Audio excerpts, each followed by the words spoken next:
الله الرحمن الرحيم أفحسبتم أنما خلقناكم عبثا وأنكم إلينا لا ترجعون سبحان ربك رب العزة عما يصفون وسلام على المرسلين والحمد لله رب العالمين اللهم صل على سيدنا محمد وعلى آل سيدنا محمد وبارك وسلم اللهم صل على سيدنا محمد وعلى آل سيدنا محمد وبارك وسلم اللهم صل على سيدنا محمد وعلى آل سيدنا محمد وبارك وسلم أفحسبتم أنما خلقناكم عبثا کیا تم یہ گمان کرتے ہو کہ تم بے فائدہ پیدا ہوئے ہو وَأَنَّكُمْ إِلَيْنَا لَا تُرْجَعُونَ اور کیا تمہیں ہماری طرف واپس نہیں لوٹایا جائے گا۔ بات کرنے کا مقصد یہ تھا کہ تم بے فائدہ پیدا بھی نہیں ہوئے اور تمہیں ایک دن لوٹ کر ہمارے پاس واپس بھی آنا ہے۔ انسان اپنے ارد گرد دیکھے تو یہ دنیا اس کو ایک سجے سجائے عالیشان محل کی مانند نظر آئے گی۔ اللہ تعالیٰ نے ارشاد فرمایا وَالْأَرْضَ فَرَشْنَاهَا فَنِعْمَ الْمَاهِدُونَ، تو گویا زمین کو اللہ نے انسان کے لیے فرش بنا دیا اور آسمان کو اللہ تعالیٰ نے چھت بنا دیا۔ وَجَعَلْنَا السَّمَاءَ سَقْفًا مَحْفُوظًا، ہم نے آسمان کو انسان کے لیے محفوظ چھت بنا دیا۔ اور یہ بھی اللہ رب العزت کی قدرت ہے بغیر عمد ترونہا، تم دیکھتے ہو کہ یہ چھت بغیر ستونوں کے کھڑی ہے اور اس کو ستاروں کے ساتھ اللہ نے سجا دیا۔ وَزَيَّنَّا السَّمَاءَ الدُّنْيَا بِمَصَابِيحَ، تو اللہ رب العزت نے آسمان دنیا کو ستاروں کے ساتھ زینت بخشی۔ ہم گرمی کی راتوں میں آسمان کی طرف دیکھتے ہیں، کیسے جگمگ جگمگ کرتے ہمیں ستارے نظر آتے ہیں، جی چاہتا ہے ان کو دیکھتے رہیں، لطف لیتے رہیں۔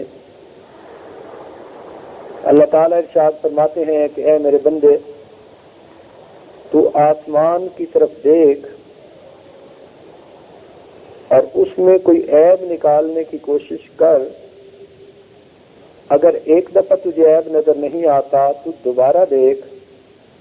ترجع البصر هل ترى من فطور ثم ارجع البصر كرتين ينقلب إليك البصر خاسئا وهو حسير، تیری نگاہیں ناکام لوٹیں گی اور تمہیں میری تخلیق میں کوئی عیب نظر نہیں آئے گا۔ اسی طرح اللہ رب العزت نے انسان کے کھانے پینے کے لیے دنیا میں سب انتظامات مکمل کر دیے۔ کہیں درختوں پر پھل لگے ہیں، کہیں اس کو میوے دستیاب ہیں۔ پھر اس کے لیے اللہ تعالیٰ نے لباس کی فصل بنائی، سبزیاں اگائیں، گندم کی روٹی کے لیے چاول، اس کے لیے اللہ رب العزت نے ان کی فصلیں بنائی۔ تو گویا انسان کی ہر ضرورت کے لیے اس میں انتظام موجود ہے، حتیٰ کہ اگر یہ بیمار ہو جائے تو اس کی بیماری کا علاج بھی جڑی بوٹیوں کے اندر موجود ہے۔ غرض انسان کی کوئی بھی ضرورت ہو، اللہ رب العزت نے اس کا انتظام موجود کر دیا۔ معلوم ہوا کہ اس عالیشان مکان کو سجایا گیا تو اس کے اندر رہنے والا کون ہے؟ وہ حضرت انسان ہے۔ یہ محل اللہ نے انسان کے لیے سجایا اور انسان کو اللہ نے اپنی عبادت کے لیے بنایا۔ فرمایا جہاں ہے تیرے لیے، تو نہیں جہاں کے لیے۔ ان الدنیا خلقت لکم وانتم خلقتم للآخرہ، یہ دنیا تمہارے لیے پیدا کی گئی اور تمہیں اللہ نے آخرت کے لیے پیدا کیا، تو ہمارے ارد گرد دائیں بائیں ہر چیز ہماری خدمت کے لیے پیدا ہوئی ہے۔ یہ انسان مخدوم کائنات ہے، لیکن اس کے اپنی پیدائش کا مقصد یہ ہے کہ یہ اپنے پروردگار کی عبادت کرے، اس کی محبت کو اپنے دل میں بسائے، اس کی یاد میں اس کے حکموں کے مطابق زندگی گزارے۔ جس نے اس بات کو پا لیا اس کو حقیقت سمجھ آ گئی۔ ایک شاعر نے کیا اچھی بات کہی، کھیتیاں سرسبز ہیں تیری غذا کے واسطے، کھیتیاں سرسبز ہیں تیری غذا کے واسطے، چاند سورج اور ستارے ہیں دیا کے واسطے۔ ضیا کہتے ہیں روشنی کو، یعنی سورج چاند اور ستارے یہ تیری روشنی کی واسطے ہیں، اور کھیتیاں جو سرسبز لہرا رہی ہیں وہ تیری رضا کے واسطے ہیں۔ کھیتیاں سرسبز ہیں تیری غذا کے واسطے، چاند سورج اور ستارے ہیں ضیا کے واسطے، بحر و بر شمس و قمر تیری ضیا کے واسطے، یہ جہاں تیرے لیے ہے تو خدا کے واسطے۔ تو یہ جہان اللہ نے ہمارے لیے بنایا اور ہمیں اللہ رب العزت نے اپنی عبادت کے لیے پیدا کیا، یہی ہمارا مقصد زندگی ہے۔ اگر غور کریں تو بچہ جب دنیا میں آتا ہے تو اس کے پاس اپنا کچھ نہیں ہوتا، نہ لباس اپنا، نہ مکان اپنا، نہ مال اپنا، نہ قوت اتنی کہ اٹھ کے کھڑا ہو سکے، نہ عقل اتنی کہ بات سمجھ سکے، تو اس کے پاس اپنا کچھ نہیں ہوتا، مگر اللہ رب العزت نے ایک چیز اسے اپنی دی ہوتی ہے جسے رونا کہتے ہیں۔ یہ رونا بھی ایک نعمت ہے۔ بچے کو جب کسی چیز کی ضرورت محسوس ہو وہ رو پڑتا ہے، اور چونکہ اللہ رب العزت نے اس کے ماں باپ کے دل میں اس کی محبت رکھی ہوتی ہے تو وہ بچے کو روتا دیکھ نہیں سکتے، لہذا اس کی ضرورت کو پورا کر دیتے ہیں۔ بچے کو بھوک لگی وہ رو پڑا، ماں نے اس کے لیے فیڈر بنا دیا۔ بچے کو نیند آئی وہ رو پڑا، ماں نے اس کے لیے بستر سجا دیا۔ بچے نے کوئی چیز دیکھی رو پڑا، ماں نے اسے وہ کھلونا لے کر دے دیا۔ بچہ تھک گیا بستر پر لیٹے لیٹے رو پڑا، ماں نے اسے اپنے سینے سے لگا لیا۔ تو اب غور کیجئے کہ بچہ بیمار ہوتا ہے، رو پڑتا ہے، ماں اس کے لیے دوا کا بندوبست کر دیتی ہے۔ تو بچے کو کوئی بھی ضرورت پیش آئے وہ رو پڑتا ہے، اس رونے کے سبب اس کا کام سنور جاتا ہے۔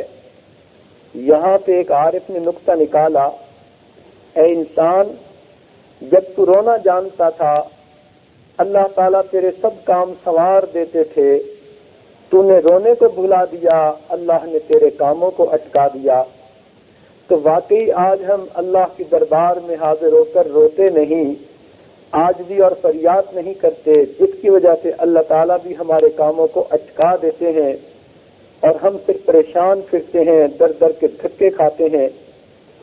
تو انسان کے پاس جب بچپن ہو تو بچپن کی حالت میں اپنا کچھ بھی نہیں ہوتا، لیکن اللہ رب العزت اس پر مہربانی فرماتے ہیں کہ یہ بچہ بچپن سے لڑکپن اور جوانی کی طرف بڑھتا ہے، پھر اللہ تعالیٰ اسے بہت ساری نعمتوں کے ساتھ نواز دیتے ہیں۔ غور کیجئے کہ یہ نعمتیں اتنی کامل ہو گئی کہ جو بچہ اپنے بچپن میں اٹھ کے کھڑا نہیں ہو سکتا تھا، اب اللہ نے اس کو اتنی طاقت دی کہ وہ کئی من بوجھ اپنی کمر پہ اٹھا لیتا ہے۔ بچپن میں جس کے دانت نہیں تھے، اب اللہ رب العزت نے اتنے مضبوط دانت دے دیے کہ اس سے کھانے کے دوران اگر ہڈی بھی آئے بوٹی کے ساتھ تو اس ہڈی کو بھی توڑ دیتا ہے۔ معدہ اللہ نے اتنا مضبوط کر دیا کہ خوب پیٹ بھر کر کھاتا پیتا ہے اور ہر چیز ہضم ہو جاتی ہے۔ بچپن میں عقل نہیں تھی، جوانی میں اللہ نے عقل کو کامل کر دیا، حتیٰ کہ یہ گھر کے پرابلم بھی سالو کر دیتا ہے، اور اگر ملک کا عہدہ مل جائے تو ملکی سطح کی گتھیوں کو بھی سلجھا دیتا ہے۔ پہلے خود بچہ تھا، اب یہ بچوں کا باپ بن گیا۔ جوانی میں اللہ نے حسن و جمال اس کو ایسا دیا کہ لوگ اس کی جوانی کو دیکھ کر رشک کرتے ہیں۔ پہلے اپنا مکان نہ تھا، اب اس نے اپنی بیوی کو محل نما مکان بنا کر دے دیا۔ پہلے اپنا پیسہ نہ تھا، اب وسیع کاروبار کا مالک بن گیا۔ پہلے کوئی اسے جانتا نہ تھا، اب اس کی شہرت ہوئی، شہر میں اس کے نام کا ڈنکا بجتا ہے۔ تو اللہ رب العزت نے اپنی نعمتیں آہستہ آہستہ اس کو کمال کے حد تک عطا فرما دی، لیکن ان نعمتوں کو دینے کا ایک مقصد ہے، اور وہ مقصد یہ کہ اللہ رب العزت آزمانا چاہتے ہیں، میرے بندے تمہارے پاس اپنا کچھ نہیں تھا، ہم تمہیں اپنی نعمتیں دیتے ہیں محدود وقت کے لیے، اور پھر آزمائیں گے کہ تم ان نعمتوں کو ہمارے حکموں کے مطابق استعمال کرتے ہو یا اپنی من مرضی کرتے ہو۔ اگر تم نے ہماری حکموں کے مطابق نعمتوں کو استعمال کیا تو جب ہمارے پاس لوٹ کر آؤ گے تو ہم اپنی نعمتیں اور زیادہ عطا کر دیں گے، اور اگر تم نے ان نعمتوں کو بھی غلط استعمال کیا تو اس کا مطلب ہے کہ تم اس قابل ہی نہیں کہ یہ نعمتیں تمہیں دوبارہ دے دی جائیں۔ اس کی مثال یوں سمجھیے کہ جیسے کسی کارخانے کا ڈائریکٹر مالک ہو، وہ مینیجر کو بلا کر کہتا ہے کہ میں آپ کو چھوٹی سطح کا ایک کاروبار کر کے دیتا ہوں، آپ مجھے چلا کر دکھائیں۔ اگر تو آپ نے اچھی طرح سے چلا کر دکھا دیا اور میری منشا کے مطابق کام کیا تو پھر میں آپ کو بہت بڑا کاروبار کر کے دے دوں گا، اور اگر تم اس چھوٹے کام کو بھی نہ سنبھال سکے تو تم اس قابل ہی نہیں کہ تمہیں انچارج بنایا جائے۔ تو یوں ہی سمجھیے کہ اللہ رب العزت نے بھی اس دنیا کے اندر ہمیں کچھ نعمتیں دی ہیں، اور وہ آزمانا چاہتے ہیں کہ یہ بندہ ان نعمتوں کو ہمارے مرضی کے مطابق استعمال کرتا ہے یا نہیں۔ اگر اس نے استعمال کیا تو اللہ رب العزت آخرت میں ان نعمتوں کو اور بڑھا کر واپس دے دیں گے، اور اگر ان نعمتوں کو بھی ٹھیک استعمال نہ کر سکا تو اللہ تعالیٰ قیامت کے دن ان نعمتوں کو واپس ہی نہیں دیں گے۔ چنانچہ بچپن سے لڑکپن اور جوانی کی طرف جاتے ہوئے انسان کو یہ نعمتیں ملتی ہیں۔ جوانی میں اس پر عالم شباب ہوتا ہے، نعمتیں کامل ہوتی ہیں، لیکن اس کے بعد پھر بڑھاپے کی طرف جب اس کا رخ ہوتا ہے تو یہ نعمتیں آہستہ آہستہ اس سے واپس لینی شروع کر دی جاتی ہیں۔ جوانی میں نگاہیں 6x6 تھیں، اب اس کو چشمہ لگانے کی ضرورت پڑ گئی۔ جوانی میں دانت مضبوط تھے، اب دانتوں کے اندر سوراخ ہوئے، کچھ ہلنے لگے، کوئی ٹوٹ بھی گئے۔ جوانی میں معدہ بہت مضبوط تھا، اب اتنا کمزور کہ کچھ ہضم ہی نہیں ہوتا۔ جوانی میں اتنا طاقتور تھا کہ منو بوجھ اپنے سر پہ اٹھا لیتا تھا، اب حالت یہ ہے کہ بیٹھا اٹھنے لگے تو آنکھوں کے آگے اندھیرا آ جاتا ہے، چلتے چلتے لڑکھڑا جاتا ہے۔ پہلے اس کو بیماری کا پتہ ہی نہیں تھا، تھکنا جانتا ہی نہیں تھا، اب بڑھاپے میں حالت یہ کہ انگ انگ میں درد ہوتا ہے۔ پہلے اس کے پاس سب کچھ اپنا تھا، اب یہ دوسروں کا محتاج بن گیا، ہر کام میں دوسروں کی مدد کی ضرورت، ان کے چہرے دیکھنے پڑتے ہیں۔ تو یہ نعمتیں اللہ تعالیٰ آہستہ آہستہ واپس لینا شروع کر دیتے ہیں، حتیٰ کہ موت جب آتی ہے تو اس وقت یہ نعمتیں کامل طور پر اس سے چھن جاتی ہیں۔ موت کے وقت اس کا اپنا کچھ بھی نہیں رہتا۔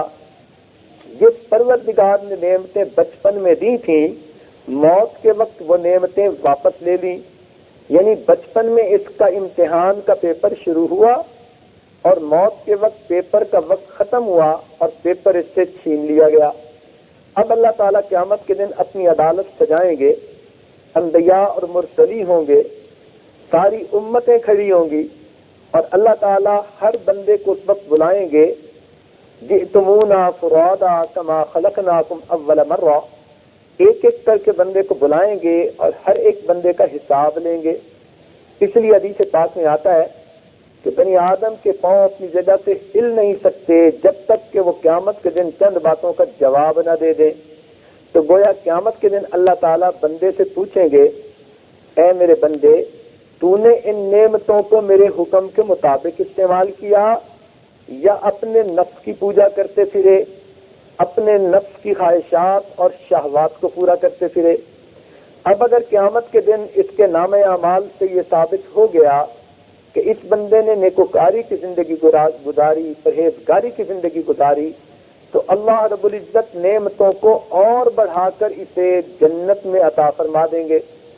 اور اگر یہ پتہ چلا کہ یہ فاسق و فاجر تھا، نہ نمازوں کی پرواہ تھی، نہ شریعت کا لحاظ تھا، نہ کسی کے حقوق کی رعایت تھی، اللہ کے بندوں کو اللہ کا بندہ ہی نہیں سمجھتا تھا، متکبر اور جابر بن کے زندگی گزارتا تھا، تو اللہ تعالیٰ اس سے یہ نعمتیں واپس لے لیں گے اور اس کو جہنم کے اندر سزا والی جگہ پر بھیج دیں گے۔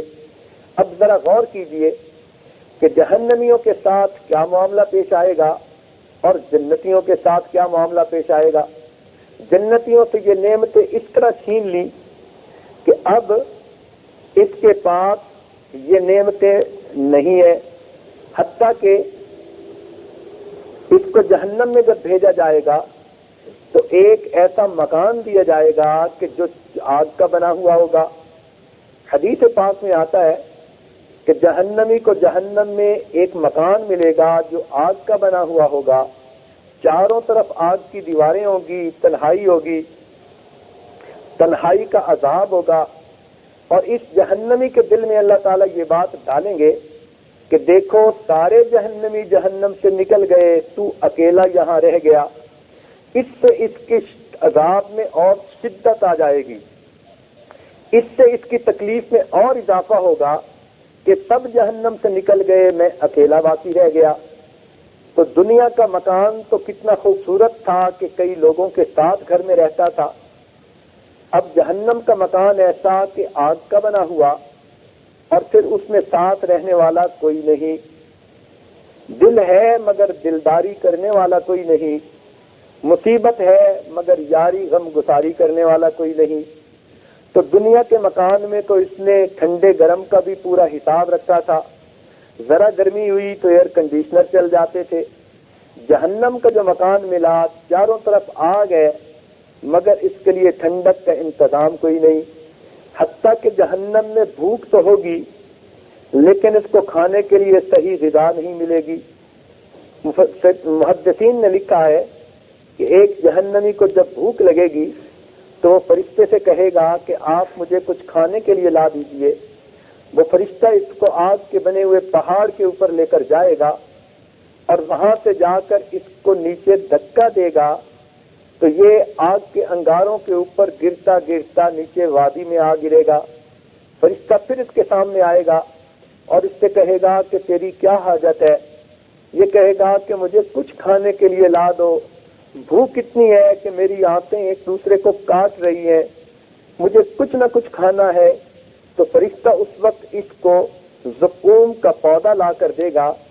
اللہ تعالیٰ فرماتے ہیں ان شجرۃ الزقوم طعام الاسیم کالمہل یغلی فی البطون، کہ وہ زقوم کا پودا ایسا کہ اس کے اوپر پھول نہیں ہوتے، فقط کانٹے ہوتے ہیں، اور وہ کڑوا اتنا ہوتا ہے کہ آدمی اس کو زبان پر لگا نہیں سکتا، لیکن بھوک کی شدت کی وجہ سے یہ اس زقوم کو کھانا شروع کرے گا، اتنا کھائے گا کہ وہ زقوم کا پودا گویا اس کے سارے جسم کے اندر اس کے کانٹے پھیل جائیں گے، نہ نگلتے بنے گی نہ اگلتے بنے گی، اور مصیبت بڑھ جائے گی اور پریشان ہوگا، بلکہ پھر کہے گا کہ اب کچھ پینے کے لیے دو۔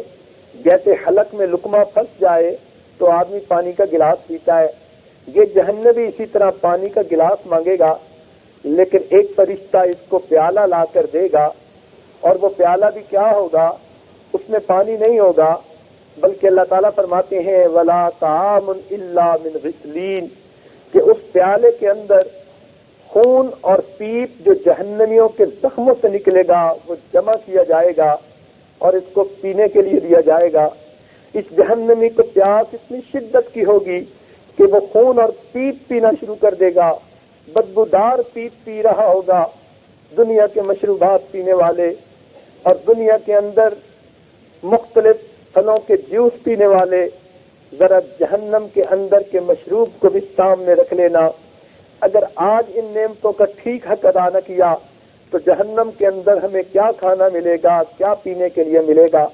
بہرحال جب یہ غسلین کو پیے گا تو وہ اتنی گرم ہوگی، حدیث پاک میں آتا ہے کہ پینے کی وجہ سے اس کی آنتیں کٹ کر اس کے پخانے کے راستے باہر نکل جائیں گی۔ پھر اللہ تعالیٰ صحت ٹھیک کر دیں گے، پھر اس کو بھوک لگے گی، پھر اس کے ساتھ وہی پہاڑ پہ جانے والا مسئلہ ہوگا، زقوم کھلایا جائے گا، پھر غسلین پلائی جائے گی، اور اس کے ساتھ ہزاروں لاکھوں سال یہی معاملہ پیش آتا رہے گا۔ یہ انسان کے کھانے اور پینے کا حال ہوگا۔ دنیا کے اندر انسان کتنے خوبصورت لباس پہنتا ہے، لیکن جہنم میں ڈالنے سے پہلے اس کو بھی لباس پہنایا جائے گا۔ لباسہم، ان کا لباس ایسا ہوگا، قطران، فرمایا کہ وہ گندک کا ہوگا، اور اس میں اتنی بدبو ہوگی کہ اگر ساری دنیا کے انسانوں، حیوانوں، چرندوں، پرندوں کو مار دیا جائے اور ان کی لاشیں گل سڑ جائیں تو ان لاشوں کی اتنی بدبو نہیں ہوگی جتنی بدبو اس کے کپڑوں میں ہوگی۔ آپ غور کیجئے، کہیں کتا مرا پڑا ہو، اتنا تعفن ہوتا ہے کہ اس راستے سے گزرا نہیں جاتا۔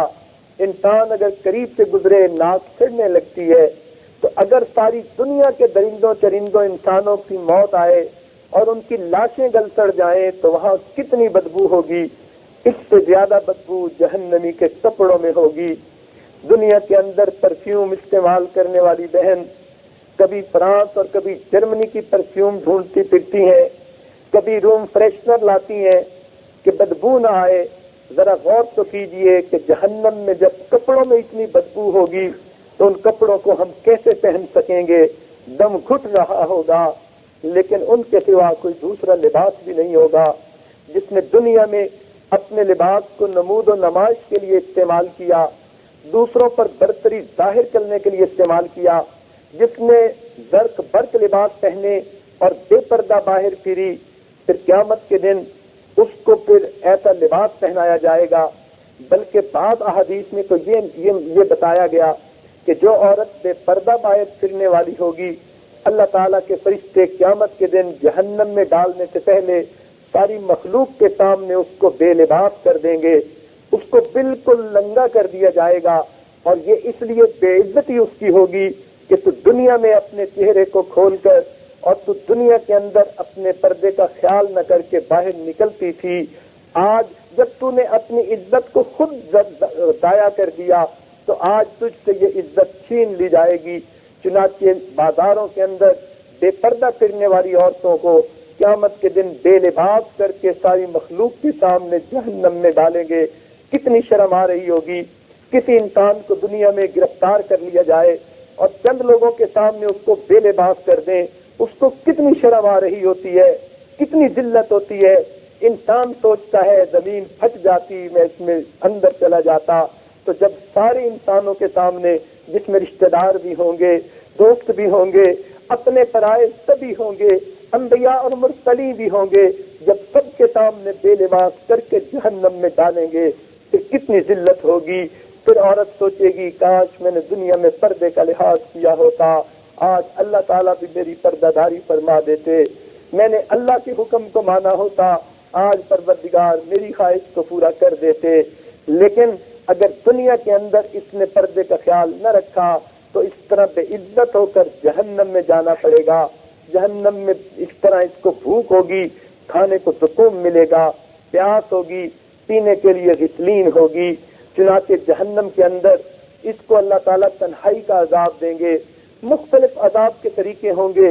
وہ عورت جو دوسروں کے عیب چنتی ہوگی اور دوسروں کے عیب لوگوں کو بتاتی ہوگی، کسی کی کوئی غلطی ہاتھ میں آ گئی تو ٹیلی فون پہ آدھا گھنٹہ دوسروں کو بتاتی پھرتی ہوگی. یہ عیب چننے والی اور عیب آگے پھیلانے والی، اللہ رب العزت اس کی سزا کے لیے خاص جگہ بنائیں گے. فرمایا ویل لکل ہمزۃ لمزہ، ویل ہے ہر اس انسان کے لیے جو عیب جو بھی ہو اور عیب گو بھی ہو. یہ دو علیحدہ علیحدہ گناہ ہوتے ہیں.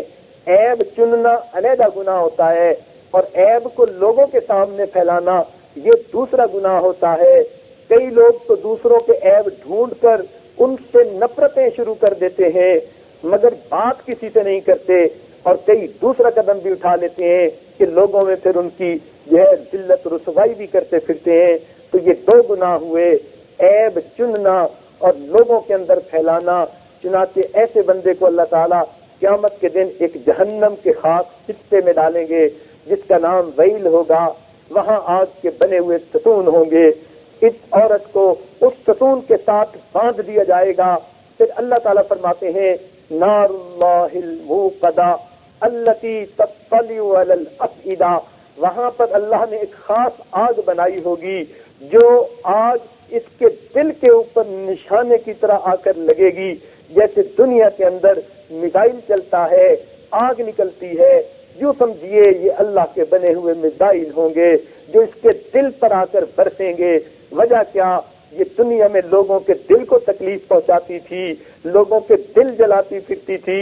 آج اللہ بھی اس کا دل جلائیں گے اور اس کے دل پر میزائل آگ کے برسائیں گے. ایسی آگ ہوگی التی تطلع علی الافئدہ، وہ سیدھی انسان کے دل تک پہنچے گی. چنانچہ اس کو تکلیف بہت زیادہ دی جائے گی. یہ تکلیف سوا ہوگی دوسری تکلیفوں سے. تو سوچنے کی بات ہے، آج دنیا میں نعمتوں کی بےقدری کرتے پھرتے ہیں، تب جہنم میں ہمارا کیا حال ہوگا. چنانچہ جہنم میں یہ نعمتیں واپس لے لی جائیں گی، پھر نہیں دی جائیں گی. چنانچہ موت کے وقت انسان سے اس کی بینائی کو سلب کر لیا جائے گا. اور اگر قیامت کے دن اس کے نام اعمال سے ظاہر ہوا کہ اس نے دنیا کے اندر اپنی نگاہیں ادھر ادھر غیر محرم کو دیکھنے میں استعمال کی، دوسروں کو ہر وقت بری نظروں سے دیکھتا تھا یا دوسروں پر خواہش بھری نظریں ڈالتا پھرتا تھا، اللہ تعالیٰ اس نگاہ کو واپس نہیں کریں گے. چنانچہ فرمایا قیامت کے دن ایسے بندے کو اندھا کھڑا کر دیا جائے گا. کہے گا رب لم حشرتنی اعمی وقد کنت بصیرا، اللہ مجھے آپ نے کیوں اندھا کھڑا کیا، میں دنیا میں آنکھوں والا تھا. قال کذالک، فرمائیں گے ایسے ہی تھا.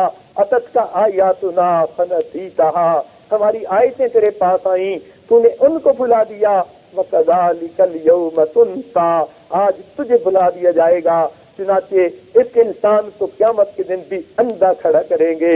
یہ محبوب کی زیارت سے بھی محروم، یہ قیامت کے دن انبیاء کی زیارت سے بھی محروم، اندھوں کی طرح کھڑا ہوگا اور اندھی حالت میں اس کو جہنم میں ڈالیں گے. اور پھر جہنم کی آگ بھی ایسی کہ جہنم کے اندر اتنا اندھیرا ہوگا جتنی آگ زیادہ ہوگی. دنیا میں جہاں آگ زیادہ بڑھتی ہے روشنی پھیلتی ہے، مگر جہنم کی آگ کا معاملہ مختلف ہے. حدیث پاک پہ فرمایا جہنم کے اندر روشنی نام کی کوئی چیز نہیں ہوگی، اندھیرا ہی اندھیرا ہوگا. تو سوچئے تو صحیح، دنیا کے کمکموں میں رہنے والے انسان، تو اگر اس روشنی کے اندر گناہ کرے گا اللہ تعالیٰ تجھے جہنم کے اندھیرے میں ڈالیں گے. چنانچہ اگر اس نے دنیا میں اپنی زبان کو صحیح استعمال نہیں کیا، قیامت کے دن اللہ رب العزت اس کو اپنے ساتھ ہم کلامی کی توفیق نہیں دیں گے.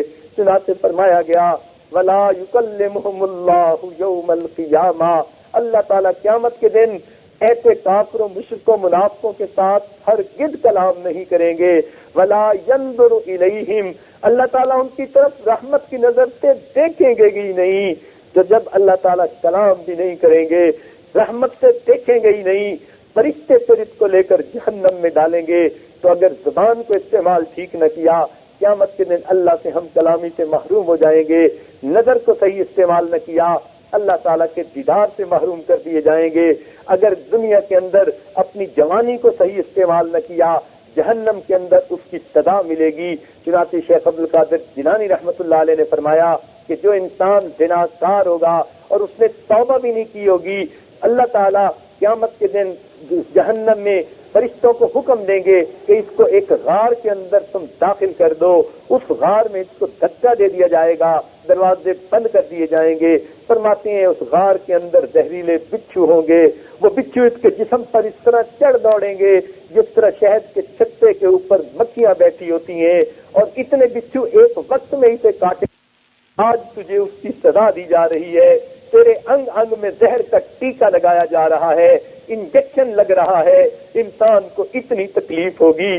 سوچئے تو صحیح, انسان کبھی غور کرے, اس کے اوپر 2-4 مچھر آ کر بیٹھ جائیں اور وہ کاٹیں تو اس کے لیے کتنی مشکل ہوتی ہے. بار بار اس جگہ کو سہلاتا رہتا ہے. تو جب ایسے بچھو کاٹیں گے کہ ایک جو ہے سینٹی میٹر کی بھی جگہ خالی نہیں ہوگی, 1 ملی میٹر بھی جگہ خالی نہیں ہوگی, پورے جسم کے اوپر بچھو چڑھے ہوں گے, اس وقت انسان کا کیا حال ہوگا. اب تو گھبرا کہ یہ کہتے ہیں کہ مر جائیں گے, اور مر کے بھی چین نہ پایا تو کدھر جائیں گے. آج تو آپ اپنے خامند کو بلا لیتی ہو, ذرا پریشانی ہوتی ہے, آج تو چھپکلی کو دیکھ لیتی ہے عورت تو فوراً کسی نہ کسی کو بلاتی ہے, اس سے اتنا ڈر لگتا ہے. تو جب قیامت کے دن اس کے بچھو جسم پر چڑھے ہوں گے, سر سے لے کے پاؤں تک جسم کے ہر عضو پر چڑھے ہوں گے, پھر سوچنے کی بات ہے کہ انسان اس وقت کتنا پریشان ہوگا. لیکن یہ تکلیف اس لیے ملے گی کہ دنیا میں اس نے ایک نعمت کو غلط استعمال کیا تھا.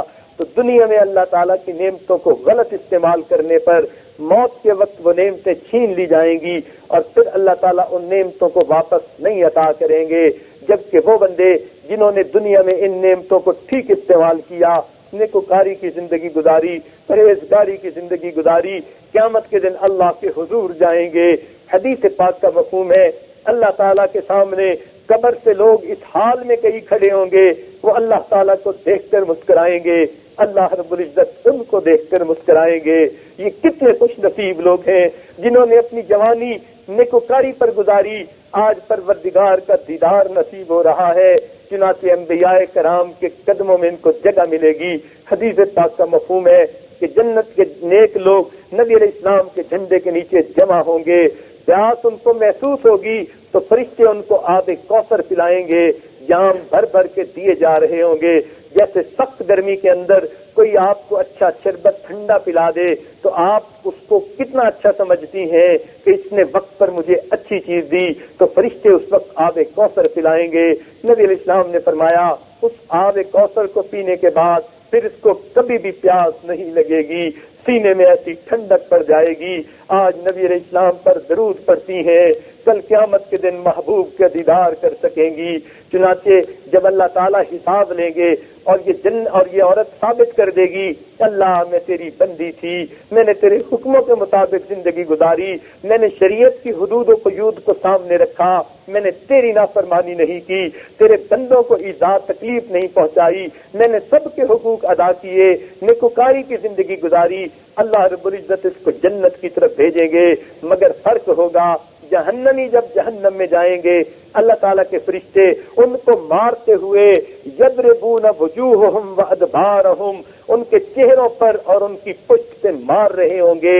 یوم یدعون الی نار جہنم دعا, اللہ تعالیٰ فرماتے ہیں جہنمیوں کو دھکے دے دے کر جہنم میں لے جائیں گے, ان کی بے عزتی کر دی جائے گی. لیکن جب جنتیوں کو جنت بھیجنے کا وقت آئے گا اللہ تعالیٰ کے فرشتے ان کو اس طرح لے کر جائیں گے جس طرح ٹور کروانے کے لیے کوئی گائیڈ لے کر جاتا ہے, پروٹوکول کے ساتھ لے کر جائیں گے.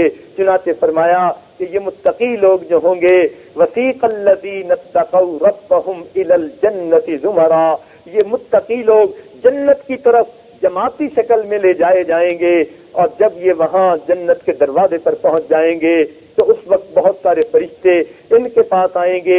والملائکۃ یدخلون علیہم من کل باب, ہر دروازے سے فرشتے ان کی طرف آئیں گے اور کہیں گے سلام علیکم، تمہارے اوپر سلامتی ہو، فنعم عقبۃ دار، یہ کیسا اچھا گھر ہے جو تمہیں اللہ نے عطا کر دیا۔ چنانچہ جنت میں اللہ تعالیٰ ان کو ان کے محل عطا فرما دیں گے، کتنے خوبصورت مکان ہوں گے۔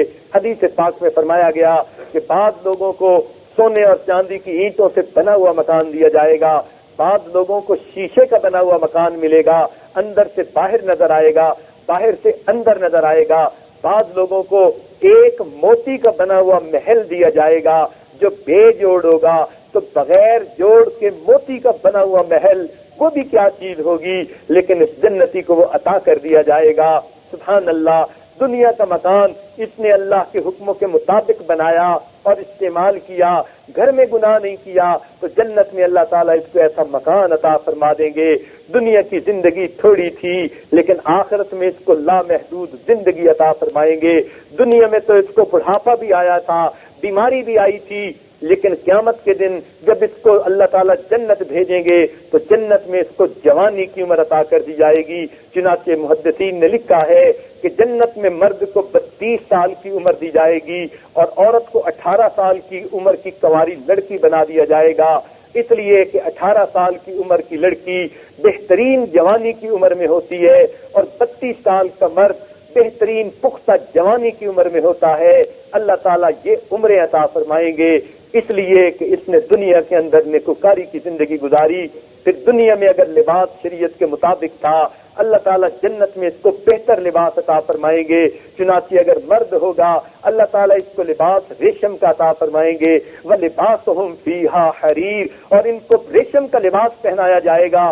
دنیا میں ریشم نہیں پہن سکتا تھا، جنت میں اللہ تعالیٰ نے حلال فرما دیا، تو جنات میں مردوں کو ریشمی لباس پہنا دیے جائیں گے، سونے کے کنگن پہنا دیے جائیں گے۔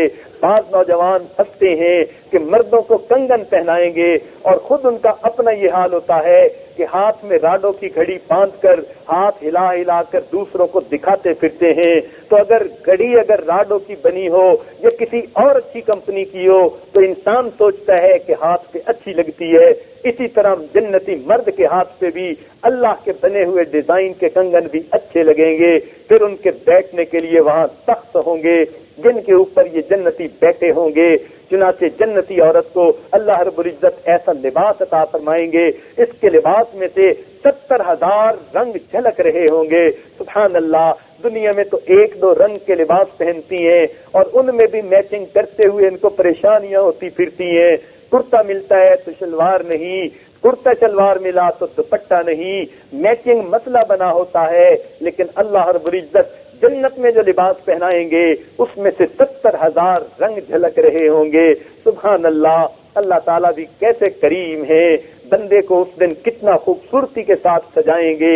یہ نعمت عطا کی جائے گی کہ دنیا میں تمہارا لباس شریعت و سنت کے مطابق تھا، آج جنت میں تمہیں اتنا خوبصورت لباس پہنایا گیا، اور پھر ان کی جن لباسوں میں سے اس کو خوشبوئیں آئیں گی، اور خوشبوئیں بھی ایسی کہ دنیا کی پوائزن اور کورم کی خوشبوئیں بھول جائیں گی، اور وہ خوشبوئیں ایسی ہوں گی جو انسان کے دل کو فرحت بخشیں گی۔ پھر ایک اور بات بتائی گئی کہ جنت میں جنتی کے مکان کا ڈیزائن روز بدلا کرے گا۔ عورتیں گھر بنا لیتی ہیں، پھر ساری زندگی اسی ایک گھر میں رہنا پڑتا ہے، وہی کمرے، وہی لاؤنج، وہی ہر چیز، سارا دن اسی میں رہ کے کئی مرتبہ طبیعت اکتا جاتی ہے۔ لیکن اللہ تعالیٰ جنت میں اس کے دل اکتانے نہیں دیں گے، ہر دن اس کے گھر کا ڈیزائن بدلے گا، کبھی لان ایسا ہے، کبھی اس ڈیزائن کا ہے، کبھی پھول اس رنگ کے ہیں، کبھی اس رنگ کے ہیں، یعنی اس کے دل میں جیسے خواہش ہوگی یہ چیز ایسے ہوتی، اس چیز کو ویسے بنا دیا جائے گا۔ پروردگار فرماتے ہیں وَلَكُمْ فِيهَا مَا تَشْتَهِي أَنفُسُكُمْ وَلَكُمْ فِيهَا مَا تَدَّعُونَ۔ چنانچہ انسان کے دل میں جو بھی خواہش پیدا ہوگی اللہ تعالیٰ اس کے مکان کو ویسا ہی بنا دیں گے۔ سبحان اللہ، پھر آپ کو فرنیچر کی سیٹنگ نہیں بدلنی پڑے گی، پھر آپ کو بیڈ روم میں تبدیلیاں نہیں کرنی پڑیں گی۔ اللہ رب العزت مکان ہی ایسا دیں گے کہ جس مکان کا ڈیزائن آپ کے ذہن کے اندر خیال آنے کے ساتھ ہی بدل دیا جائے گا، اور اس مکان کو اللہ تعالیٰ سجائیں گے۔ دنیا کے اندر کام کرنے والے تو آپ کے ایسے ہوتے ہیں کہ ان کے لباس صاف نہیں، جسم صاف نہیں، شکلیں اتنی خوبصورت نہیں، لیکن اللہ تعالیٰ جنت میں جو خادم دیں گے ان کو غلمان کہا جائے گا، جو خادمائیں ہوں گی ان کو حوریں کہا جائے گا۔ چنانچہ ایک حور عین ہوگی، 70,000 حوریں اس کی ماتحت ہوں گی، اور ایسی حور عین جنتی عورت کی جو ہے خادمہ بنے گی۔ سبحان اللہ، سوچئے تو صحیح کیسے بادشاہوں کی زندگی ہوگی۔ پھر اللہ تعالیٰ نے دنیا کے اندر انسان کو کھانا دیا، انسان تھوڑا سا کھا لیتا ہے، پیٹ بھر جاتا ہے، ہضم کرنا مشکل ہوتا ہے، لیکن قیامت کے دن جب جنت میں یہ جائے گا اللہ تعالیٰ اس کو ایسا ہاضمہ دیں گے کہ یہ جی بھر کر کھائے گا، ایک ڈکار آئے گی، خوشبودار ہوگی، کھانا ہضم ہو جائے گا، پھر دوبارہ کھائے گا۔ چنانچہ روایت میں آتا ہے کہ دسترخوان یہ دعوت کرنے کے لیے کسی کو دعوت دے گا تو اللہ تعالیٰ کی طرف سے بادل آئیں گے، ان بادلوں کے اندر سے دسترخوان لگ جائے گا، برتن لگ جائیں گے، پھر خوان آئیں گے جس کے اندر خود بخود جو ہے گرم بنے ہوئے گوشت ہوں گے اور چیزیں ہوں گی، اور اس کے اوپر یہ بیٹھیں گے دسترخوان پر اور کھائیں گے، اور پھر کھاتے کھاتے ایک دوسرے سے دل لگی کی خاطر کبھی بوٹی چھینیں گے، کبھی کوئی اور چھینیں گے، یتنازعون فیہا، اس وقت ایک دوسرے کی دل لگی کی خاطر چیز لینے کی کوشش کریں گے، جس طرح چھوٹے بہن بھائی چھین کے چیزیں کھاتے ہیں تو مزہ زیادہ آتا ہے۔ اللہ تعالیٰ جنت میں ویسا کام بنا دیں گے، مگر دلوں میں ایک دوسرے کا بغض نہیں ہوگا، غل نہیں ہوگا، کینہ نہیں ہوگا۔ اللہ تعالیٰ دلوں کو پاک اور صاف فرما دیں گے، الفتیں محبتیں ہوں گی، چنانچہ ایسی دعوت ہوگی، اور پھر پتہ نہیں ہزاروں سال کھائیں گے یا کتنی دیر محفل سجائیں گے، یہ ان کے اپنے اختیار میں ہوگا۔ اللہ تعالیٰ ایسا کھانا دیں گے، جنتی ایک کی درخت کو دیکھے گا، اس پہ سیب کا پھل اسے پسند آئے گا، اب اسے توڑنے کی بھی ضرورت نہیں پڑے گی، خیال آتے ہی وہ ٹہنی اس کے قریب ہو جائے گی اور یہ پھل کو لے لے گا۔ سبحان اللہ، اللہ رب العزت جنت میں اس کو ایسا مقام عطا فرمائیں گے کہ جیسے کوئی بڑا شہنشاہ زندگی گزار رہا ہے، ہر چیز اس کی خدمت کے لیے تیار ہے۔ سبحان اللہ، دنیا میں اللہ کی نعمتوں کو ٹھیک استعمال کیا، آخرت میں یہ نعمتیں اور بڑی کر کے دے دی گئیں، بلکہ دنیا میں اگر اپنی نگاہوں کو ٹھیک استعمال کیا اللہ تعالیٰ جنت میں ایسی نگاہیں عطا فرمائیں گے کہ یہ انبیاء کرام کا دیدار کر سکے گا۔ چنانچہ کئی لوگ ہوں گے وہ دل میں تمنا کریں گے میں آج موسیٰ علیہ السلام کا دیدار کروں گا، میں آج ابراہیم علیہ السلام کا دیدار کروں گا، میں آج حضرت عیسیٰ علیہ السلام کا دیدار کروں گا۔ عورتیں تمنائیں کریں گی آج ہم بی بی مریم سے ملیں گی، آج ہم حضرت آسیہ سے ملیں گی، آج ہم سیدہ عائشہ صدیقہ سے ملیں گی، آج ہم سیدہ حفصہ سے ملیں گی، آج ہم خاتون جنت سیدہ فاطمہ سے ملیں گی۔ یہ کتنی خوش نصیب بیویاں ہوں گی، قیامت کے دن ان جو ہے مقدس ہستیوں کی محفل نصیب ہوگی، وہ تخت پر بیٹھی ہوں گی، یہ ان کی دعوتیں کر رہی ہوں گی، اور پھر دعوت کا کتنا مزہ آئے گا جب ایسی نیک ہستیوں کے ساتھ ہزاروں سال انسان کو گزارنے پڑ جائیں گے، پھر بیٹھ کر یاد کریں گے کہ بی بی مریم پر یہ حالات پیش آئے، اماں ہاجرہ پر یہ حالات پیش آئے، اور حضرت جو ہے صدیقہ پر یہ حالات، سیدہ صدیقہ پر یہ حالات پیش آئے، تو وہ کیسی محفلیں ہوں گی، مگر ان کا اختتام نہیں ہوگا۔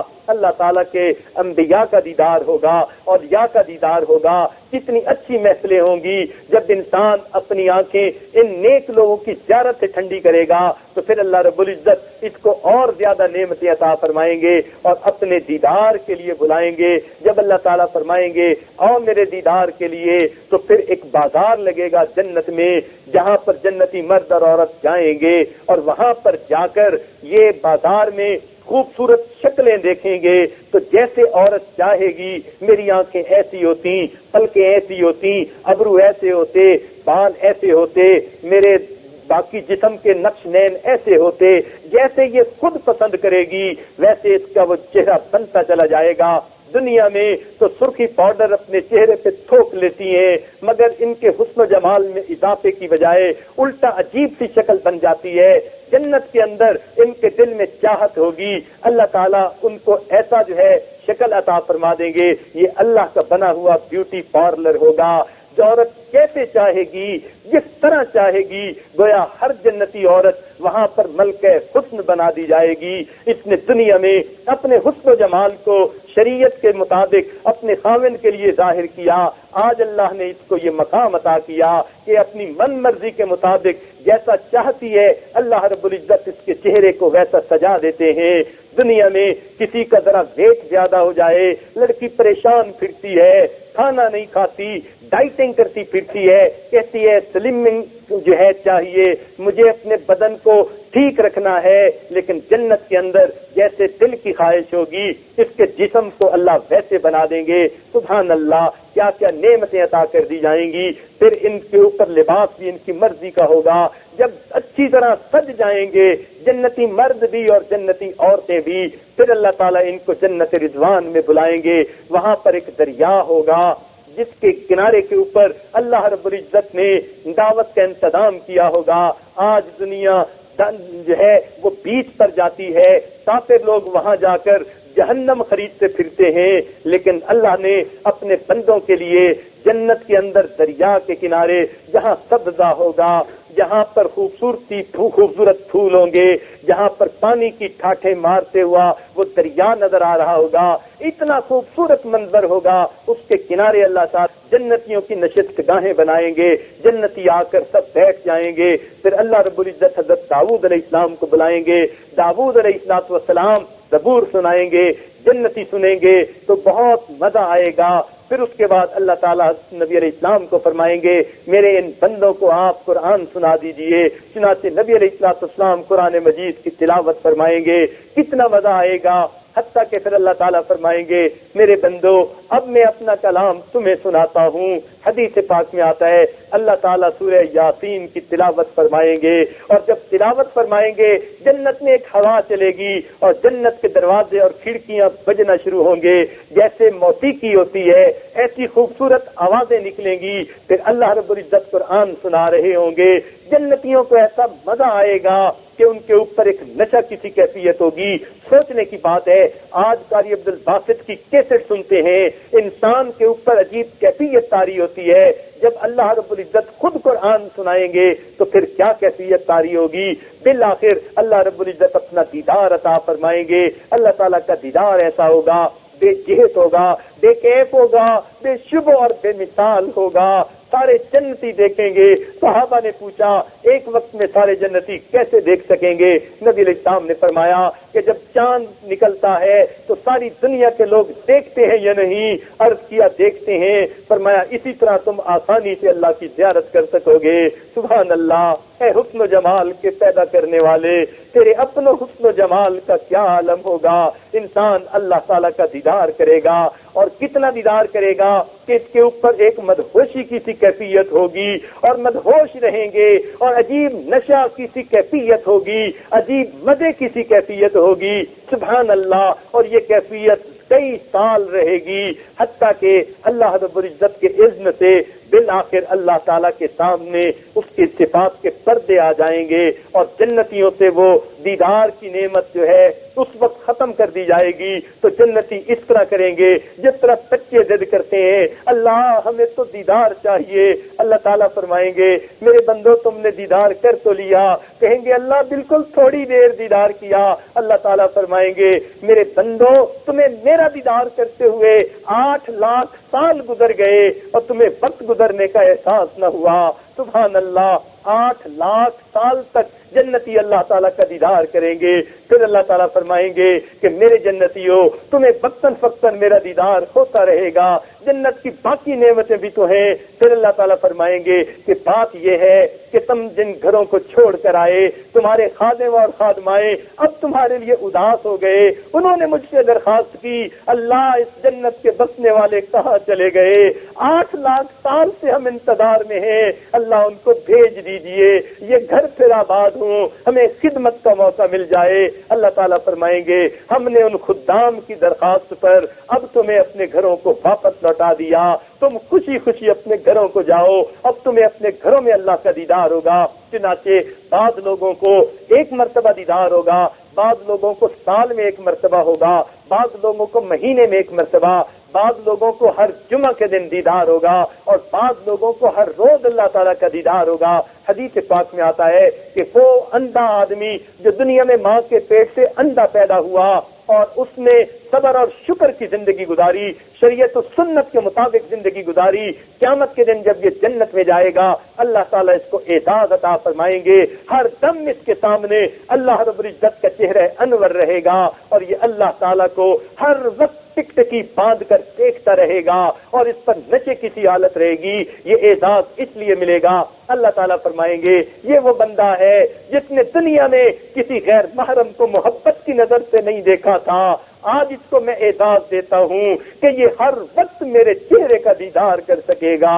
سبحان اللہ، اللہ اس کو دیکھ سکے گا، اللہ تعالیٰ اس کو یہ اعزاز عطا فرمائیں گے۔ چنانچہ جنتی واپس لوٹیں گے، ان کو اللہ تعالیٰ کی طرف سے مشروبات بھیجے جائیں گے۔ جیسے کسی کے ہاں مہمان جاتے ہیں تو ان کے سامنے کوک یا جوس رکھ دیتے ہیں، اللہ تعالیٰ کی طرف سے فرشتے آئیں گے جنتیوں کو مشروب پلانے کے لیے۔ چنانچہ اللہ تعالیٰ فرماتے ہیں وَسَقَاهُمْ رَبُّهُمْ شَرَابًا طَهُورًا، اللہ تعالیٰ ان کو شراب طہور پلائے گا۔ اور یہ شراب طہور کیا ہوگی کہ اس کے اندر نہ بو ہوگی نہ نشہ ہوگا اور اس سے فقط مزہ انسان کو آئے گا۔ پھر اللہ تعالیٰ 4 نہریں بنا دیں گے، دودھ کی نہر ہوگی، شراب طہور کی نہر ہوگی، پانی کی نہر ہوگی، شہد کی نہر ہوگی۔ یہ انسان ان نہروں سے جب چاہے گا پی سکے گا۔ ایسے کھانے ہوں گے، مرغ جو ہے بھنے ہوئے گوشت اس کو دے دیے جائیں گے، ایسی نہریں ہوں گی، ایسے لباس ہوں گے، ایسے مکان ہوں گے۔ یہ جنتی جنت کے اندر اللہ رب العزت کا دیدار کریں گے اور جنت کے اندر نعمتوں کو لے لیں گے اور پھر اعلان کر دیا جائے گا اے میرے بندو تمہیں یہ نعمتیں جو عطا کر دی گئیں اب یہ نعمتیں تم سے کبھی بھی واپس نہیں لی جائیں گی۔ جب جنتی یہ اعلان سنیں گے کھل اٹھیں گے اب ہم سے یہ نعمتیں واپس نہیں لی جائیں گی۔ چنانچہ جنت میں جنتیوں کو وقت کا احساس اس طرح سے ہوگا کہ جب عرش کے پردے گرا دیے جائیں گے جنتی سمجھ لیں گے دنیا کی رات کا وقت ہے، اور جب پردے اٹھا دیے جائیں گے عرش کے سمجھ لیں گے دنیا کے دن کا وقت ہو گیا۔ چنانچہ جب جمعہ کا دن نمازوں کے اوقات ہوں گے تو ہر نماز کے وقت میں جنت میں تکبیر کی آواز گونجنے لگ جائے گی، اللہ اکبر کی آواز آئے گی، اور ہر چیز میں سے جنتی سمجھ لیں گے ہم اس وقت میں دنیا میں اللہ کی نمازیں پڑھا کرتے تھے۔ ان کو نمازوں کے وقت کا پتہ چل جائے گا۔ پھر جب جمعے کا دن ہوگا تو اللہ رب العزت کی طرف سے ان کو دیدار نصیب ہوگا، اس دیدار سے پتہ چل جائے گا ہم اس دن میں جمعہ کی نماز پڑھا کرتے تھے۔ پھر ہر مہینے اللہ رب العزت کی طرف سے ان کو جو ہے وہ تحفے بھیجے جائیں گے، ان کو پتہ چل جائے گا اللہ کے آج اس میں جیسے مزدور کو تنخواہ ملتی ہے ہر مہینے اس کو پتہ چلتا ہے مہینہ ختم ہو گیا تو جنتیوں کو اللہ تعالیٰ کی طرف سے تحفے بھیجے جائیں گے۔ پھر جب عید کا دن ہوگا اللہ تعالیٰ کی طرف سے بہت خاص انعام بھیجے جائیں گے تو جنتیوں کو پتہ چل جائے گا یہ عید کا دن ہے۔ اس طرح جنتیوں کی زندگی ہوگی اور یہ لوگ لطف اور مزے میں ہوں گے اور ہمیشہ ہمیشہ ہوں گے۔ اللہ رب العزت ان کو وہاں پر لذتوں والی زندگی عطا فرمائیں گے، ایسی جوانی جس کے بعد بڑھاپا نہیں ہوگا، ایسی لذتیں جس کے بعد تکلیف کا نام و نشان نہیں ہوگا، ایسی زندگی ملے گی جس کے بعد موت نہیں آئے گی، ایسی نعمتیں ملیں گی جو کبھی واپس نہیں لی جائیں گی۔ اللہ رب العزت کی نعمتوں کی کیا انتہا ہوگی، سوچنے کی بات ہے۔ اس تھوڑی سی زندگی میں انسان اپنی شہوات خواہشات کے پیچھے اپنی نعمتوں کو غلط استعمال کرتا پھرے اور جہنم کے اندر جانا پڑے، یہ کہاں کی عقل مندی ہے؟ عقل مند تو وہی لوگ ہیں، اولو الالباب وہی ہیں جو اس تھوڑی سی زندگی میں اپنے آپ کو شریعت و سنت کے مطابق رکھتے ہیں، اللہ تعالیٰ کو راضی کر لیتے ہیں۔ ان کی موت ان کے لیے خوشیوں کا سبب بن جائے گی، جبکہ فاسق و فاجر آدمی جب موت کے وقت آئے گا تو یہ موت ان کے لیے مصیبتوں کا دروازہ کھلنے کا سبب بن جائے گی۔ اب معاملہ ہمارے اختیار میں ہے، ہم سوچیں ہم کیسی زندگی گزار رہے ہیں۔ اے بہن آج گناہوں کی معافی مانگ لینی آسان ہے، تو نے زندگی میں جتنے بھی گناہ کیے وہ آسمان کے ستاروں کے برابر کیوں نہ ہو، ریت کے ذروں کے برابر کیوں نہ ہو، آسمان کے پتوں کے درختوں کے پتوں کے برابر کیوں نہ ہو، ساری دنیا کے سمندروں کے پانی کے قطروں کے برابر کیوں نہ ہو، آج تو اللہ سے معافی مانگے گی، اللہ تیرے گناہوں کو معاف فرما دیں گے۔ رمضان المبارک کا وقت ہے، روزے کی حالت میں ہے، اور روزے کی حالت میں اللہ تعالیٰ دعا ویسے ہی قبول کرتے ہیں، لہذا اس وقت کو غنیمت سمجھ لو، اپنے کیے ہوئے گناہوں کی معافی مانگ لو۔ دنیا میں کوئی بندہ ناراض ہو جائے قریب والا تو بندے کا وقت نہیں گزرتا، رات کو نیند نہیں آتی، اور جس سے اللہ تعالیٰ ناراض ہو گیا پھر اس کے پیچھے کیا بچا؟ اللہ تیرے بنا بھی کیا جینا، اللہ تیرے بغیر بھی زندگی کا کیا لطف ہے۔ آج اپنے رب کو منا لیجئے، رمضان المبارک کی ان گھڑیوں میں اپنے پروردگار سے معافی مانگ لیجئے۔ دن تو گزرتے چلے جا رہے ہیں، ایک وقت تھا ابھی چند دن پہلے جب رمضان کی انتظار میں تھے، آج رمضان کے 26 روز گزر رہا ہے، 27 کی رات ہے، آج کا وقت بھی غنیمت، آج کی رات بھی غنیمت۔ آج کی رات میں اللہ کے سامنے سجدے میں سر ڈال دیجئے، تنہائی میں، اندھیرے میں، جہاں کوئی دیکھنے والا نہ ہو، اپنے رب سے لو لگا کر بیٹھ جانا اور اپنے رب کے سامنے دامن پھیلا دینا، جس طرح ایک بھکاری کسی شہنشاہ کے دروازے پر جا کر بھیک مانگتا ہے۔ اپنے رب سے رحمتوں کی بھیک مانگیے، برکتوں کی بھیک مانگیے۔ ہم نے تو اتنے گناہ کیے، اگر ہر گناہ کے بدلے ایک ٹنکر اکٹھا ہوتا تو اس وقت پہاڑ اپنی آنکھوں کے سامنے نظر آتا۔ اگر ہر گناہ کے بدلے جسم سے بو آنے لگتی، ہم سے اتنی بو آتی کہ کوئی پاس بیٹھنا پسند نہ کرتا۔ اگر ہر گناہ کے بدلے ایک داغ جسم پہ لگتا، آج ہمارے جسم پر ہر طرف وہ کالا پن نظر آتا، ہم تو شکل دکھانے کے قابل نہ رہتے۔ لیکن یہ تو اللہ تعالیٰ کا کرم ہے، اس نے اپنی رحمت سے ہمارے معاملے کو چھپا لیا، لہذا وقت کو غنیمت سمجھتے ہوئے اللہ تعالیٰ سے معافی مانگنے میں دیر نہیں کرنی چاہیے۔ یہ مجالس ہر وقت نصیب نہیں ہوتی، معلوم نہیں اس میں کون کتنے خلوص کی دعائیں کرتا ہے۔ عورتوں میں سینکڑوں عورتیں ہیں، معلوم نہیں کس کے دل کی فریاد اللہ کو پسند آ جائے۔ کتنے جوان ہیں، کتنے بوڑھے ہیں، کتنے بچے ہیں، کتنی جوان عورتیں، بچیاں ہیں، بوڑھی ہیں، سب اللہ کے سامنے ان محفلوں میں دعائیں مانگتی ہیں، تو اللہ تعالیٰ کسی کی تو عاجزی کو قبول فرمائیں گے۔ اور اس کا یہ طریقہ ہے کہ اللہ تعالیٰ جب ایک کی دعا کو قبول کر لیتے ہیں تو باقی کی دعا کو بھی رد نہیں کیا کرتے۔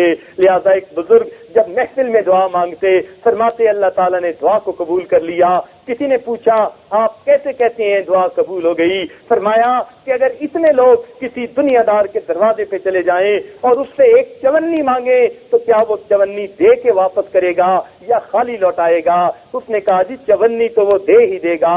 فرمانے لگے دنیا دار بندے کا چونی دینا مشکل کام ہے، اللہ تعالیٰ کے لیے بخش دینا آسان کام ہے۔ لہذا ان محفلوں میں سچی معافی مانگ کر اپنے پروردگار کو منا لیجئے اور اپنی زندگی کو نیکوکاری پر گزارنے کے ارادے فرما لیجئے۔ رب کریم ہمیں ان نعمتوں کی قدردانی کی توفیق عطا فرما دے اور ہم سے یہ نعمتیں واپس نہ چھینے۔ ہم نے نعمتوں کی اب تک نہ قدری کی، ہم اللہ تعالیٰ کے سامنے عاجزی اور داری کریں۔ میرے مولا ہم نے جوانی گنوائی، اللہ ہم نے تیری آنکھوں کی نعمت کو غلط استعمال کیا، کانوں کی نعمت کو غلط استعمال کیا، دانتوں کی نعمت کو غلط استعمال کیا، اے اللہ زبان کی نعمت کو غلط استعمال کیا۔ میرے مولا ہم بھولے بھٹکے رہے، مگر تیرے دربار میں اصول یہ ہے اگر موت سے پہلے پہلے کوئی سچی توبہ کر لیتا ہے پروردگار آپ توبہ کو قبول کر لیتے ہیں۔ میرے مالک جب آپ نے رمضان کے اس مبارک مہینے میں ایسی نیک محفلوں میں آنے کی توفیق دے دی، اللہ اب ہمیں خالی نہ لوٹا دینا، اپنے در سے دھکے نہ دے دینا۔ اے مالک ہمیں اس وقت اپنی رحمتوں سے حصہ عطا فرما دینا۔ چنانچہ جب ہم اس طرح عاجزی و زاری سے مانگیں گے پروردگار ہمارے گناہوں کو معاف کر کے آئندہ نیکوکاری کی زندگی عطا فرمائیں گے۔ پروردگار ہمیں اپنی رضا عطا فرما دے۔ وآخر دعوانا ان الحمد للہ رب العالمین۔ سبحان ربی العلی الوہاب اللہم صلی علی سیدنا محمد وعلی آل سیدنا محمد مبارک وسلم۔ اے مالک ہم ظاہر میں بندے ہیں، حقیقت میں نہایت گندے ہیں، اللہ ہمارے اندر کی گندگیوں کو دور فرما، دلوں کی ظلمت کو دور فرما، دلوں کی سختی کو دور فرما، ہمارے دلوں کو منور فرما، ہمارے دل کی دنیا کو آباد فرما، اللہ ہماری نگاہوں کو پاک فرما، ہمارے دلوں کو صاف فرما، ہمارے سینوں کو اپنی محبت سے لبریز فرما، اپنے عشق کی آتش ہمارے سینوں میں پیدا فرما، ہمارے انگ انگ سے اپنے ذکر کو جاری فرما، روئے روئے سے اپنے ذکر کو جاری فرما، ہماری ہڈی ہڈی بوٹی بوٹی میں اپنی محبت پیدا فرما۔ اے مالک، ہمیں دنیا کی نعمتوں کی قدر کرنے کی توفیق عطا فرما، شریعت و سنت کے مطابق زندگی عطا فرما۔ اے اللہ، شیطان سے ہماری جان چھڑا، اور انسانوں کی شکل میں جو شیطان ہیں اللہ، ان سے بھی ہماری جان چھڑا۔ اے اللہ، ہمیں نیکوں کا ساتھ عطا فرما، نیکی کا شوق عطا فرما۔ رب کریم، ہمارے نفس کی اصلاح فرما اور ہمارے نفس کی تزکیہ نصیب فرما۔ اے مولا، اپنی رضا والی زندگی نصیب فرما۔ مولا، ہم اب تک بھولے رہے، گناہوں پہ گناہ کرتے پھرے، آپ کے حکموں کو توڑتے پھرے، آپ کی نعمتوں کو غلط استعمال کرتے پھرے، مگر مولا ہم سے نعمتیں واپس نہ لینا۔ اللہ، ہم کمزور بندے ہیں، میرے مالک، ہم سے تو گرمی کے موسم میں سادہ پانی نہیں پیا جاتا، ہم تو ٹھنڈا پانی مانگنے والے بندے ہیں۔ اللہ، دسترخوان سے گرم روٹی ہمیں اچھی لگتی ہے۔ اللہ، جب ہم آپ کی نعمتوں کے اس طرح پلے ہوئے بندے ہیں تو میرے مولا جہنم کے عذاب ہم کیسے برداشت کر سکیں گے؟ رب کریم، آپ کی ناراضگی کیسے برداشت کر سکیں گے؟ اللہ، ہم پر رحمت فرمانا، ہمیں نعمتوں سے محروم نہ کرنا۔ اللہ، ہمیں نعمتوں سے محروم نہ کرنا۔ رب کریم، جب بن مانگے آپ نے اتنی نعمتیں دی ہیں تو اللہ اب تو ہم مانگ بھی رہے ہیں۔ میرے مولا، دامن پھیلائے بیٹھے ہیں، آپ کے در کے بھکاری ہیں، آپ کے در کے منگتے ہیں۔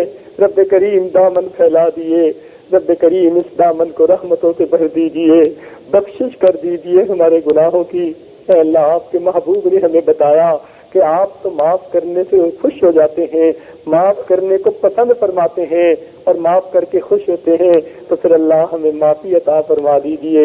اے مالک، ہمارے گناہوں کو معاف فرما دیجیے۔ رب کریم، آئندہ نیکوکاری کی زندگی عطا فرمائیے۔ اللہ، حقوق اللہ اور حقوق العباد دونوں کو پورا کرنے کی توفیق عطا فرما دیجیے۔